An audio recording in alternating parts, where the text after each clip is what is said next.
soit, la loi actuelle, la loi portant statut d'ancien président de la République, ne concerne pas Joseph Kabila. Je dis clairement. Ça ne le concerne pas.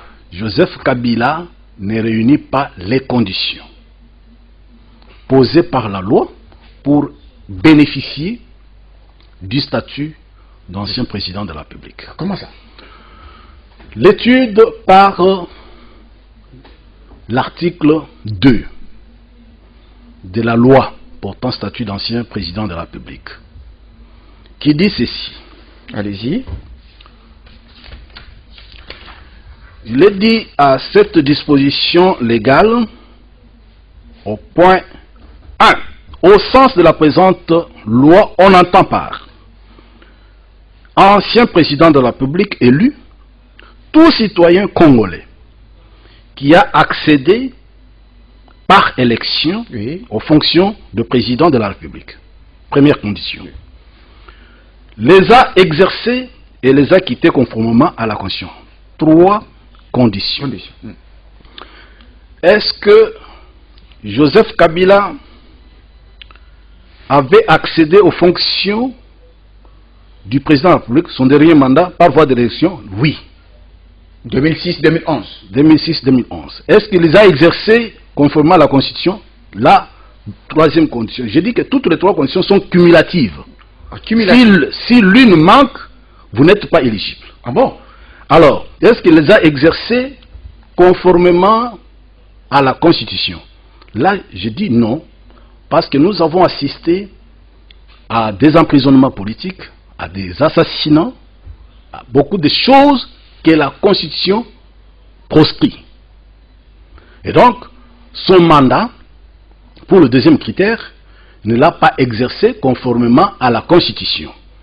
Et puis, 3e critère, inclusif. Donc c'est exigé d'abord dans la loi. Dans la loi, le président doit exercer son mandat conformément à la Constitution pour bénéficier de ces statuts-là. 3e critère, il faut avoir quitté le pouvoir conformément à la Constitution. Son mandat devrait se terminer en 2016. En 2016. Est-ce qu'il a quitté en 2016? Non. Il a utilisé des astuces pour aller au-delà. Il y a eu des cas de force majeure selon lui. Il n'y a pas de cas de force majeure parce que la Cour constitutionnelle a été inféodée au point qu'on est allé au-delà. En principe, pour quitter conformément à la Constitution, on doit inviter l'électorat 90 jours avant la fin de mandat. Et donc, alors, nous supposons que le président Joseph Kabila aurait même serait entré en fonction conformément à la Constitution, aurait exercé conformément à la Constitution et aurait quitté conformément à la Constitution. Mais il est rattrapé par une autre disposition. Laquelle?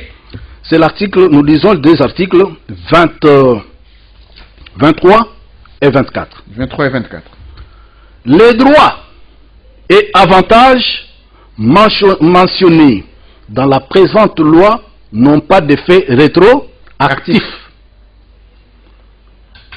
Et l'article 24 dit la présente loi entre en vigueur 30 jours après sa promulgation. C'est une loi qui a été promulguée le 26 juillet 2018. Et ça a entré en vigueur le 26 août 2018. Bon, alors, quand la loi entre, comme elle n'a pas la rétroactivité. Suivez maintenant. Comme la loi entre en vigueur le 26 août 2018, il faut qu'après son entrée en vigueur, le candidat éligible ait accompli les 3 critères. Est-ce que, après 2018, Kabila a accédé au pouvoir conformément à la Constitution? Non. Après l'entrée en vigueur, Kabila n'est pas entré en fonction de président de la République. Qui est censé faire cette lecture? Vous allez continuer, maître Jean-Marie. Qui est censé faire cette lecture pour expliquer à Joseph Kabila que vous n'avez pas réuni les conditions? C'est pourquoi ceux qui ont payé à Joseph Kabila lui ont payé l'indu. Et d'après notre analyse, on doit cesser de le payer parce qu'il ne réunit pas le critère pour rentrer dans le statut d'ancien président de la République. Et on doit chercher à ce qu'il puisse retourner. On doit faire une action récursoire. Parce que ces deux critères doivent être réunis dans le chef d'un individu après l'entrée en vigueur de la loi. La loi entre en vigueur aujourd'hui, il faut que demain, vous puissiez accéder aux fonctions de président de la République, vous puissiez les exercer conformément à la Constitution, vous puissiez les quitter conformément à la Constitution. Il y a alors là un critère qui fait défaut, selon lequel il faut entrer en fonction de président de la République après la promulgation de la loi. Or, mais comment ils ont laissé la séquence liée à la rétroactivité de la loi? Et ils ont dit, je pense qu'ils ont été piégés, et puis la technique de la légistique a échappé parce que tout le monde voulait flatter le chef de l'État. Je peux même penser que c'était trompe-vigilance pour lui dire, monsieur, vous pouvez quitter, vous êtes protégé. Et le rédacteur de cette loi, je pense qu'il savait ce qu'il faisait, c'était pour dire, monsieur, vous pouvez partir, vous serez protégé, mais en réalité, vous ne serez pas protégé.